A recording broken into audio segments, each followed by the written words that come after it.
for face orders. Speaker, Tsaka ilbo, tsaka ilbo. Hindi, ilalagay na rin natin yan. No, but we will have to protect the interest of the state. Ano tayo dyan? Wala tayo sisinuhin. Mahirap itong kasong to. Ang aming sinasabi nito, wala tayong sisinuhin. Lahat ng kailangan na ilbo, lahat ng kailangan ng face order, lahat ng kailangan mahabla natin. Para lang yung ma-misinterpret. So, ano pong gagawin natin former Speaker Martin Romualdez as far as face orders? I-evaluate pa rin namin ulit yung statements. Pero ang tingin ko talaga, para ma-preserve lang lahat, we will have to work on that angle again. Kaya nga, we're working overtime. Hanggang Sabado, meron kami trabaho dito. But have you officially requested AMLAC to freeze?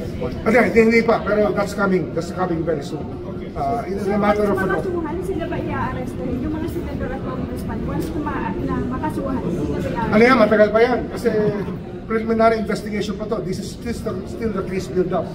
Iba pa yung case ng yung status of preliminary investigation at doon pa sa determination ng resolution ng preliminary investigation.